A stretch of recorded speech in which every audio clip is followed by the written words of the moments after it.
Con la llegada de Pep Guardiola al banquillo culé en 2008, el Barça iniciaba un dominio sobre el fútbol casi aplastante, con un Real Madrid que al mismo tiempo sufría duras derrotas y se veía alejado del top del fútbol, o por lo menos demasiado lejos como para contrarrestar a un FC Barcelona que parecía no tener rival.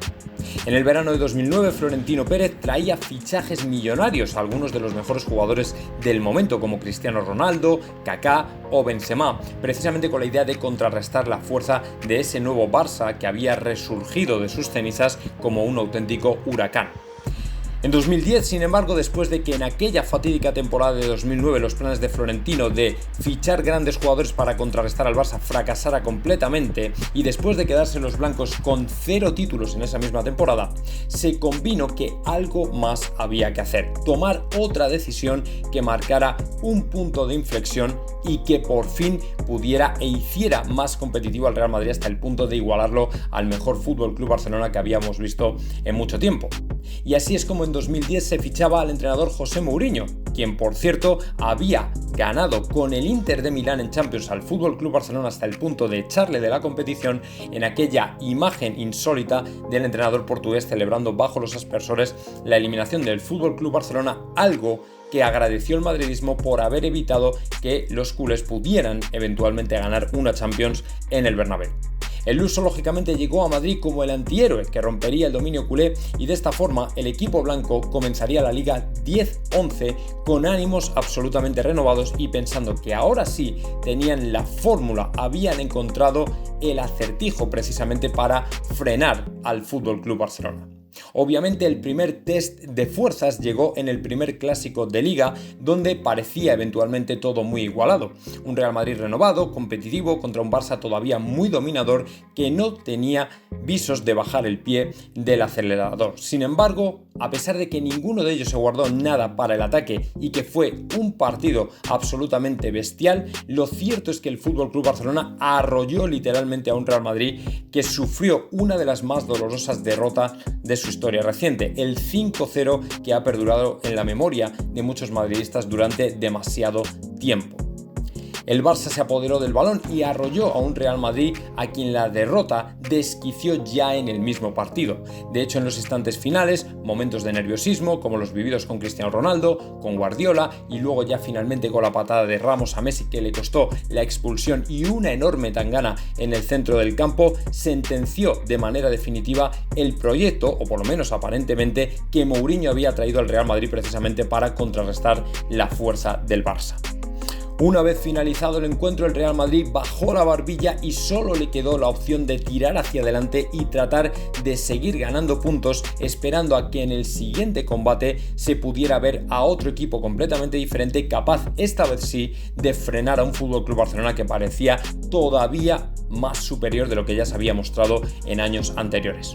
Y lógicamente ese escenario ideal con un Real Madrid de Mourinho que en general volaba más allá de lo que suponía sus enfrentamientos directos con el FC Barcelona vendría precisamente en 4 clásicos en 18 días en el año 2011. Y obviamente en semejante escenario con cruces de Copa del Rey, Liga y Champions, Mourinho no iba a dejar pasar la gran oportunidad. Ya desde las ruedas de prensa donde Mourinho atizaba al FC Barcelona y a la Federación por los calendarios que obviamente favorecían al equipo culé, todo se fue calentando incluso antes de los partidos. El asunto es que precisamente el primer cruce intensísimo fue en aquella final de la Copa del Rey donde ambos equipos se encontrarían de manera directa para disputar un torneo. Pero incluso antes, ya en la vuelta de la Liga, el 16 de abril de 2011, Mourinho sorprendería con Pepe como pivote, consiguiendo que viésemos a un Barcelona muy incómodo, mucho más nervioso de lo que le habíamos visto en los últimos encuentros frente al Real Madrid.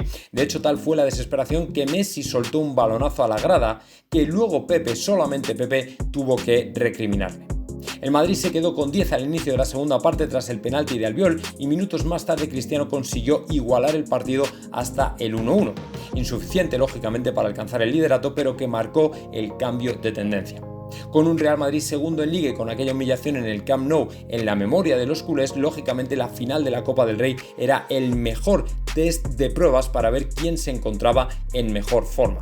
Obviamente los medios culés eran muy optimistas, veían una victoria fácil del Barça, otro año de triplete, sextete, manita, etcétera, etcétera. De hecho, algunos directivos culés querían calentar todavía más diciendo queremos otra manita o les meteremos 4 para honrar la bandera de Cataluña. Pero nada más lejos de la realidad, el FC Barcelona se encontraba con un Real Madrid muy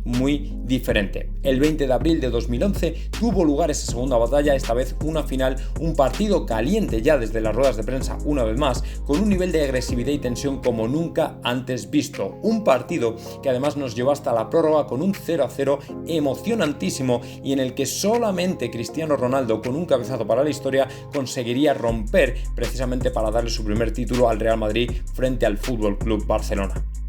Puesto que fue algo completamente inesperado, los culés no se quedarían ahí y empezarían a trasladar la emoción de dentro del terreno de juego hasta las ruedas de prensa, quejándose lógicamente de la agresividad con la que los jugadores del Real Madrid se empleaban, al mismo tiempo que desde el Real Madrid se quejaban precisamente por la cantidad de teatro que llevaban a cabo los jugadores culés en las ruedas de prensa y también dentro del terreno de juego. Para la historia han pasado aquellas palabras de Mourinho en las que, cito literalmente, decía: existen los entrenadores que nunca se quejan del árbitro, que son la minoría, los que se quejan, en segundo lugar, de los fallos, entre los que me incluyo, y luego está una tercera clase presidida por Pep Guardiola que se quejan de los aciertos del árbitro. Esto es lo nunca visto. Lógicamente aquellas palabras resonaron en todo Barcelona hasta el punto que Pep Guardiola entró al juego y por primera vez le respondió precisamente en una rueda de prensa diciendo que él era el puto amo, que él podía tener todo el dominio de aquellas ruedas de prensa, que él ni lo quería ni quería entrar en su juego, simplemente hablaría en el campo. Así que así plantadas las cosas sobre la mesa del mantel, evidentemente lo único que quedaba ver era la gran batalla y quedaban 180 minutos por delante de unas eliminatorias de Champions que se prometían como las más emocionantes de la historia.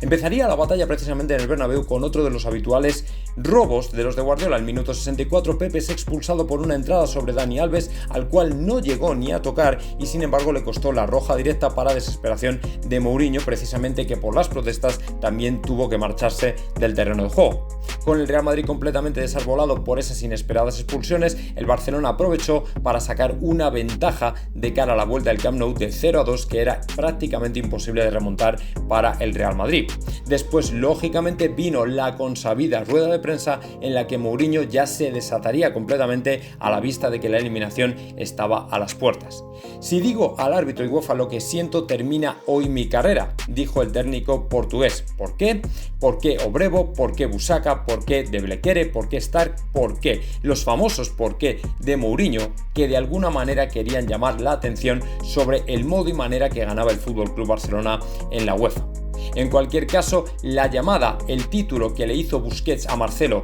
tildándolo de mono sin consecuencias, a Mourinho, por el contrario, por estas palabras en las que no insultaba a nadie, le costarían 5 partidos de sanción por sus declaraciones e insinuaciones de corrupción. Lógicamente, la última batalla ya casi vista para sentencia después del 0-2 sería en el Camp Nou con un empate a 1 que condenaría al Real Madrid a ser eliminado en las semifinales de Champions contra el eterno rival, algo que lógicamente dejó en un pozo de infelicidad a los madridistas por mucho tiempo. Un partido en el que el ya mencionado De Blequere anularía erróneamente un gol legal a Higuaín que habría dado ventaja momentánea al Real Madrid. En cualquier caso, era el desenlace final a 18 días en los que se vivieron 4 clásicos de auténtica locura, con un final de temporada con un balance no ciertamente dispar, pero sí favorable al Barça, que había ganado Liga y Champions y Copa del Rey. Para el Real Madrid, las heridas desde luego tardarían todavía mucho tiempo en cicatrizar. De hecho, en la Supercopa siguiente, celebrada en verano, donde todo explotaría con ese empate a 2 en el Bernabéu y resuelto en el Camp Nou con el 3-2 y el famoso dedo en el ojo, evidentemente todavía quedaría una larga travesía por el desierto para volver a calmar las cosas entre los dos máximos rivales. Para fortuna de los madridistas, por el contrario, la temporada siguiente sería completamente distinta y un Real Madrid que volaba mientras el Barcelona y el proyecto de Guardiola tocaban a su fin. El equipo de Mourinho vería cómo sobrepasaba los 100 puntos en la Liga y más de 120 goles a favor, lo que le permitiría lógicamente resarcirse de algún modo del predominio y sacudirse la hegemonía del FC Barcelona